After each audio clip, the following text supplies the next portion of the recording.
speak to all the enthusiasts for breastfeeding. I have often said in speaking to them, I feel like we're all pioneers because the job is so big that needs to be done still, but it's heartening that there is progress being made, and it's it's now getting some notice and attention. So hopefully, if we get through to all the lovely mothers to be out there, so that they will be comfortable and encouraged and supported to understand about to consider breastfeeding and then support to it. So it's great. It's going to continue for 2 days, and it promises to be very worthwhile and very exciting because it has such a great. It's really marvelous all of the people who are experts in different areas that are gathered here for this. So congratulations to the midwifery and nursing department that have organised that. But I think that's what gets enthusiasm going when there's understanding and solidarity, and that it's kind of a space for discussing and helping each other along. And of course you're going to have all the great people, the support groups, and then participants as well. So I think it's going to be really, really important and will bear great fruit, because food security is the most vital and urgent concern on the planet.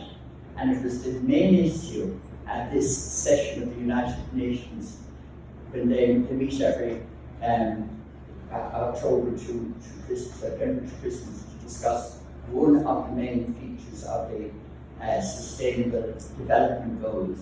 And food security in the world is really a number one item. And it's emphasized at the United Nations there that the importance of breastfeeding is not just individual, it is societal, cultural, international, and planetary. And that food security, as one of the Sustainable Development Goals, is one of the greatest advantage and benefit if we could achieve the objective of having all of the babies on the planet breastfed by a well-nourished mother.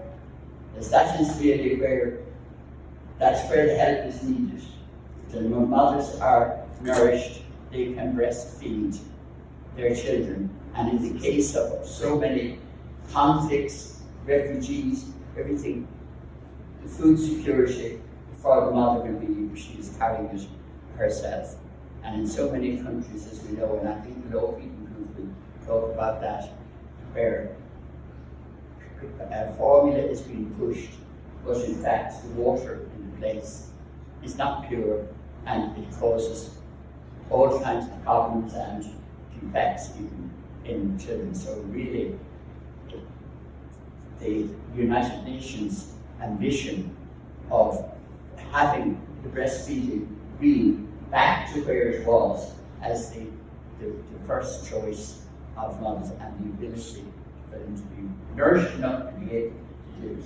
That's not what I had to hear, but I always went on in that. So it is to the World Health Organization, the UN, that we owe our gratitude for the evidence that there is no greater gift for a baby than to be fed exclusively on mother's milk for the first 6 months of its life, and then while introducing solids as it's being weaned, that to continue with some breastfeeding for the rest of the year, and then for as long as a mother would like after that. And it's apart from passing on the mother's immunity and being best for health, nutrition, and development, it has so many other benefits in helping to reduce the risk of breast cancer in women, and in also preventing, helping against child obesity, which is quite a big problem. It's the baby's birthright that, except for maybe in some exceptional cases, that it should be fed on human milk. It's so fundamental to our being.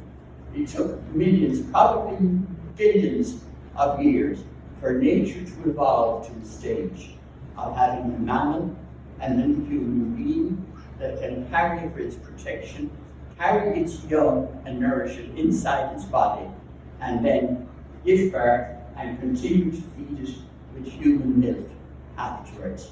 And it's extraordinary that that wonderful, amazing gift of creation should be thrown aside as if it was some careless thing that there's a line in the poem, remember, as if it were a careless trifle. So, the thousands of years, the people who lived in Ireland here and the rest of the world, generation after generation, breastfed their children. Then sometime, I think it must have been calculated in the 40s or the 50s, and I probably was with the introduction of the formula, the cow gate. I can remember those days that the bottle feed started being introduced. So all my family, everyone I knew, everywhere, they were all breastfed. They were all 2 years apart because the mother breastfed for a year, and then so there was a natural family planning in it. But in the 70s, when I came to have my children, there was nobody breastfeeding except a very, very special few, and there was nobody in the medical line where the woman met during her pregnancy that even mentioned breastfeeding. Not the GP, the nurse, the hospital, anywhere. It was not mentioned. They wrote it in their bottles of formula. And then the cultural change, thankfully, has happened now. Through the great courage, advocacy, and commitment of many enlightened and concerned people in society and in the health service. So you can all take your bow for that. And I think it's been great. But Ireland has still the lowest rate of breastfeeding in Europe and globally. And we have a long way to go yet.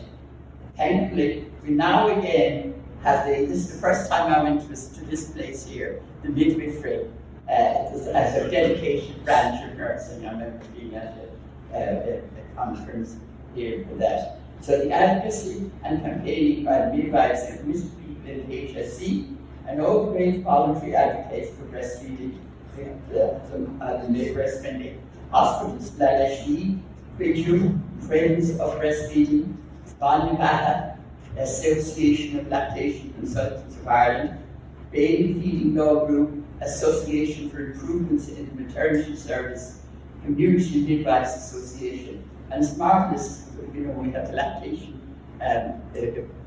days in yours, all of those things, and you have the benefit of belief that they'll be here. And it's so encouraging and so great to see their commitment and enthusiasm and how they are spreading out, their support to the country. So this is greatly advanced the recognition of the importance of breastfeeding. Particularly valuable was the contribution of the policy document by the HSE, the HSE Health Service Breastfeeding Plan 2016 to 2021. And that's a great start, and it will be a big difference when it is fully implemented and has funding for that. Nonetheless, we have got a long way to go. We're not anywhere near having the structures in place that will bring about the urgent need to put in place the supports that will improve our rate of breastfeeding by multiples of what they are now. We need urgent action and policies in place that we have the objective of bringing our breastfeeding rates up to 80% or 90%, as in Britain and in some European countries, particularly the Scandinavian countries, where it is in the 90s. We'll say there's roughly 60,000 babies born a year here. So at that, 40% is the most, it's the mentioned at present. So that means that there are 24,000 having some breastfeeding, but there are 36,000 women that are not having that opportunity and not being able to give that benefit. So there needs to be great encouragement and support to reach out. So we need all the committed parties involved with the HSE and midwives, all the support and advocacy groups together, to lobby the government to convince them of the wisdom and foresight it would be to provide funding for this, reminding them of the enormous benefits to society as a whole and the reduction of the future financing of the health service. So really, it does come around to not just do bits and pieces here, but for them to understand what this will be for food security and for the health of the society, and globally and even here economically, that there's so much saving there will be in the health services. There's so many of the diseases that happen would be bypassed or more unlikely.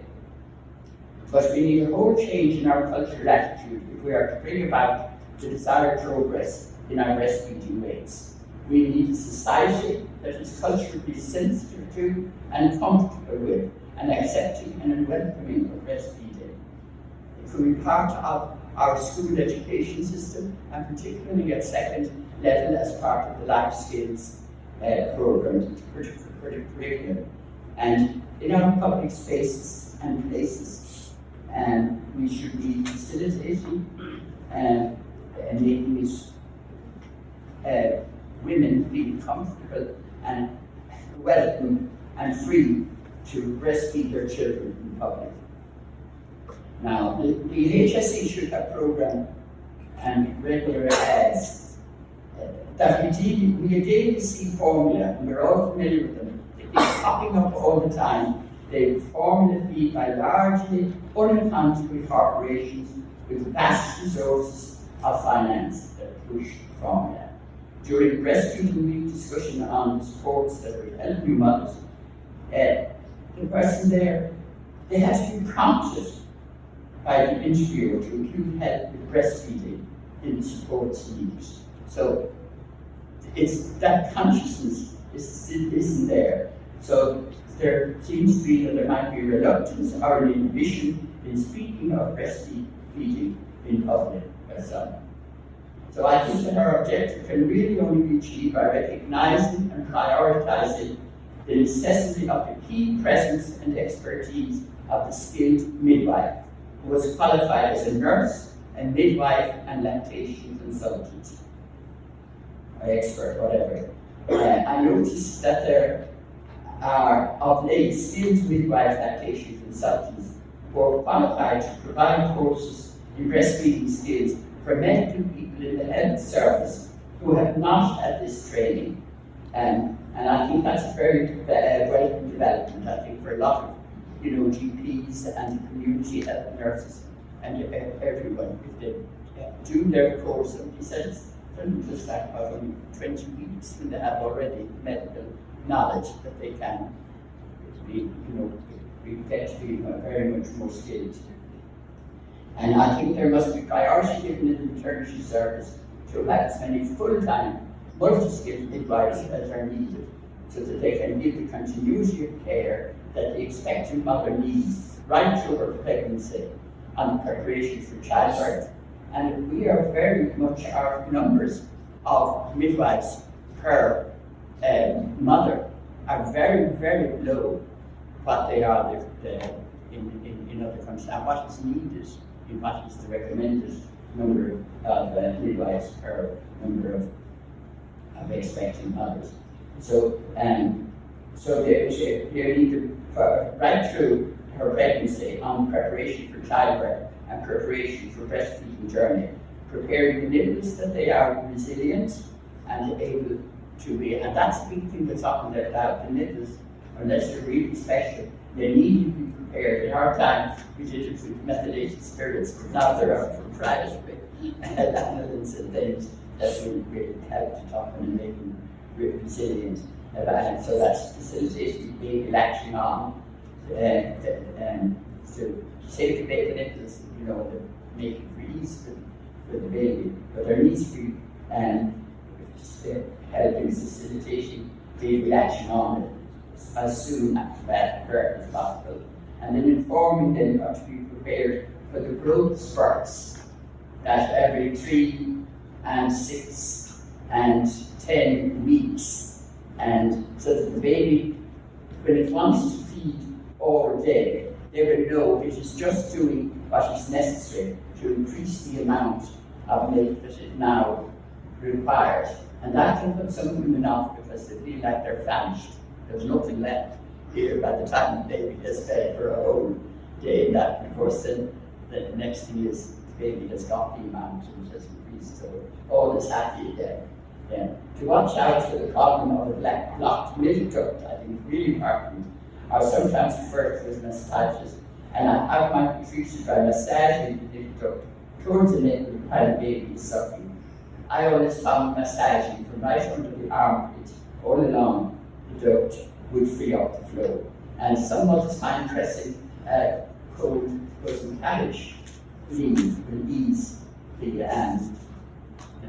whatever and free up the flow again. And so, but there must be community of care by the midwife's presence in the hospital and at home for as long as it takes to ensure the mother has successfully managed the latching on and for the establishment of the breastfeeding. Because that's according to Bernard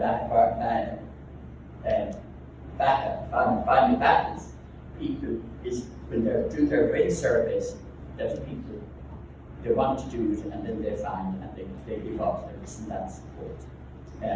So I think that every medical person, GP, obstetrician, midwife in the healthcare maternity service, the mother needs, should have trained in their undergraduate and in their qualifying studies, be informed on all aspects of breastfeeding. Starting with her first visit, probably to her GP, the woman should have the benefits of breastfeeding discussed with her and be encouraged, and then the midwife and prenatal classes will continue that support. This is such an important area, I think, of the whole nursing and of our life on the planet. You know, what you're doing, of being in that area, that profession, that you're really, and I'm sure you feel it, you're privileged, as I said, people are dedicated to doing, they know it's important, so you're privileged to be part of that and be highly motivated. So we're immensely grateful to you all and we wish you great fulfillment in your vocation and a great and enjoyable conference where you will be encouraged and find solidarity in your work of ensuring the country can rejoice with happy mothers and babies. I have a little PS that came yesterday from Concern, and they just sent us a thing of the situation, you know, the big famines going on in the Horn of Africa. So Helen wrote made the little leaflets with, it's about breastfeeding there. So we have some copies and of the information on breastfeeding in the Horn of Africa Concern worldwide. And it's probably again, as I said earlier, about the importance of breastfeeding babies in famine and conflict areas, and in that is to happen.